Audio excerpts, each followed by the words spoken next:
আমরা আমাদের ভাইয়ের জন্য দোয়া করি। শারীরিক মানসিকভাবে অবশ্যই তার উপরে প্রচণ্ড চাপ গিয়েছে, এই ব্যাপারে কোনো সন্দেহ নেই। আল্লাহ তাকে ধৈর্য ধরার যে এখতিয়ার দান করেছিলেন, আল্লাহর দরবারে শুকরিয়া আদায় করি এবং তাকেও তার এই ধৈর্যের ফল আল্লাহ দুনিয়া আখিরাতে দান করুন। আপনারা জানেন যে এই জেলে থাকাকালীন অবস্থায় পরিবার আসলে অনেকটাই ছিন্ন ভিন্ন। ছোট মেয়েটা ছাড়া এখন দেশে আর কেউ নেই। সে একমাত্র ছেলে, সেও দেশের বাইরে চলে যেতে বাধ্য হয়েছে অনেকের মতো। এর মাঝে তিনি জেলে থাকা অবস্থায় ভাবিও দুনিয়া ছেড়ে চলে গেছেন। আল্লাহ তাআলার শুকরিয়া, অন্তত তিনি জানাজায় হাজির হয়ে নিজে বিদায় দিতে পেরেছেন। আল্লাহ এটুকু সুযোগ দিয়েছেন, কিন্তু শেষ জীবনটা তাদের দুইজনের পরস্পরের উপর যে হক ছিল, সঙ্গত কারণে আল্লাহর জন্য সেই হক আদায় করা সম্ভব হয়নি। আল্লাহ যেন আদালতে আখিরাতে তাদেরকে একসাথেই হাসন নসিব করেন এবং প্রিয় জান্নাতে আল্লাহ যেন আবার তাদেরকে চমৎকারভাবে একত্রিত করে দেন, পরিবারের অন্যান্য সদস্যবর্গ সহ। আমরা আলহামদুলিল্লাহ অনেক জায়গায় যেতাম, ভাইয়ারা জিজ্ঞেস করতেন কি অবস্থা আজার ভাইয়ের, ওনার মুক্তি কবে হবে, কোনো ষড়যন্ত্র হবে কিনা, অনেক প্রশ্ন ছিল। আমরা বলতাম যে সব কিছু আল্লাহ তাআলার ফয়সালার উপর ছেড়ে দিয়েছি আমরা। তবে আমরা একটা জিনিস বিশ্বাস করি, যে সমস্ত নেতৃবৃন্দ একে একে চলে গেলেন। কাউকে ফাঁসিতে পাঠিয়ে খুন করা হলো, কাউকে জেলের ভিতরে মৃত্যুর দিকে ঠেলে দেওয়া হলো। আল্লাহ যখন তার এই বান্দাকে রেখেছেন, তাহলে নিশ্চয়ই এই বান্দার মাধ্যমে আল্লাহ সত্যকে পৃথিবীর পাশে সামনে পরিষ্কার করবেন। আল্লাহ তাআলার লাখো শুকরিয়া যে আল্লাহ সেই কাজটাই করেছেন, আলহামদুলিল্লাহ। এর মাধ্যমে এটি প্রমাণিত হয়েছে যে আমাদের কলিজার টুকরা সমস্ত নেতৃবৃন্দকে ঠান্ডা মাথায় বিশেষ উদ্দেশ্যে হত্যা করা হয়েছে। সেই উদ্দেশ্যটা আর কিছু নয়, কালামে হাকিমে বর্ণিত উদ্দেশ্য, ওমা নাকামু মিনহুম ইল্লা ইউমিনু বিল্লাহিল আজিজিল হামিদ। এছাড়া তাদের আর কোনো অপরাধ ছিল না। তারা আল্লাহর পরিমাণ এনেছিল এবং আল্লাহ তাআলাকে পরম পরাক্রমশালী এবং প্রশংসিত হিসাবে তারা মেনে নিয়েছিল। সমস্ত পরাক্রমের মালিকও তিনি, সঙ্গত কারণে প্রশংসা পাওয়ারও মালিক তিনি। এটাই তাদের অপরাধ। মূলত এই আয়াতটি নাজিল হয়েছিল আসহাবে উহদুদের ব্যাপারে ইঙ্গিত করতে গিয়ে।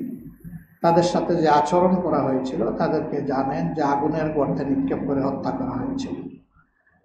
তো আমাদেরও সম্মানিত নেতৃবৃন্দকে ওরকম আগুনের গর্তে না হলেও চোখের সামনে তারা বুঝতে পারছিলেন, তিলে তিলে তাদেরকে ফাঁসির মঞ্চের দিকে নিয়ে যাওয়া হচ্ছে। আল্লাহ তাআলা এতটাই তাদেরকে তাওয়াক্কুলের শক্তি দান করেছিলেন, সবর এখতিয়ার করার তৌফিক দান করেছিলেন, যে তারা কেউ এক সেকেন্ডের জন্য মোটেও বিচলিত হননি। যারা দুনিয়া থেকে আগে চলে গেছেন, আমরা বিশ্বাস করি আল্লাহ তাআলার ভালোবাসার জান্নাতে তারা আছে।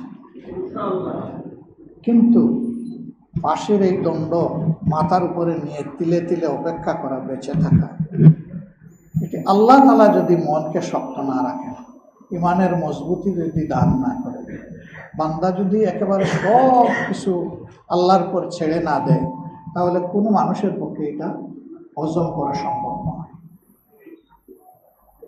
কোনো একজন বিশিষ্ট লোক বলেছিলেন, যারা এগুলো প্রত্যক্ষ করেন বিভিন্ন সময়, যে আমরা অনেক ফাঁসির আসামিকে দেখেছি। প্রথম রায় শোনানোর সময় তারা অস্বাভাবিক আচরণ করেন, অভিশাপ দেন, কেউ গালিগালাজ করেন।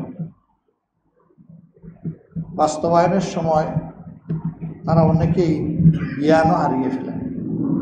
এই জন্য আগের থেকে তাদেরকে মেডিকেল চেক আপের মধ্যে সার্বক্ষণিক রাখতেন।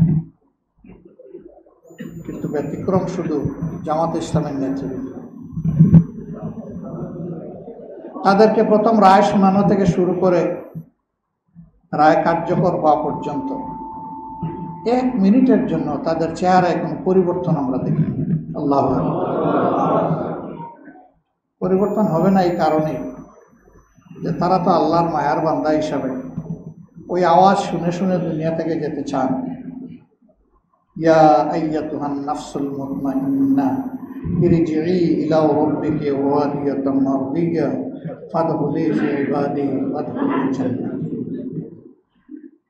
আমরা বিশ্বাস করি আল্লাহর এই বান্দাগণ এগুলা শুনতে শুনতেই বিদায় নিয়েছে, আল্লাহর আহ্বানে সাড়া দিয়েছেন এবং আল্লাহর প্রতিশ্রুত সেই জান্নাতে তারা হয়তো বা ইতিমধ্যে হয়তো না, আমরা ধারণা করি যে তারা জায়গা পেয়ে গেছে। সম্মানিত ভাইয়েরা, আজকে এতটুকু পর্যন্তই আমরা শেষ করতে যাচ্ছি। আজকে আরও কিছু কার্যক্রম আছে, এখানে অনেক দায়িত্বশীল আছেন, তার শারীরিক মানসিক বিশ্রাম প্রয়োজন। এই কয়টা দিন আপনারা ফোন কিংবা সাক্ষাতের সুযোগটার থেকে সবর করলে ভালো হবে এবং জানাশোনা যত লোক কেউ বললেও তাদেরকেও সবর করার জন্য অনুরোধ জানাবেন। এরপরে ইনশাল্লাহ একটা সময় আল্লাহ তাআলা তাকে ফুল কনসোলেশন দিবেন, আমরা আশা করি, দোয়া করি। তখন ইনশাআল্লাহ স্বাভাবিক জীবনে তার সাথে আপনাদের দেখা হবে, মোলাকাত হবে, একসাথে আমরা কাজ করবো ইনশাআল্লাহ। আর ইতিমধ্যেই সংগঠন সিদ্ধান্ত নিয়েছে যে ঢাকায় তার দীর্ঘদিনের যে এলাকাকে তিনি সাংগঠনিক কাজ করেছেন, দায়িত্ব পালন করেছেন আমির হিসাবে, সেই ঢাকায় আলহামদুলিল্লাহ আমাদের ভাইকে নিয়ে আমরা জনগণের কাছে দোয়া চাইব এবং আমাদের পক্ষে সম্ভব বড় পরিসরে আমরা চেষ্টা করব ইনশাআল্লাহ।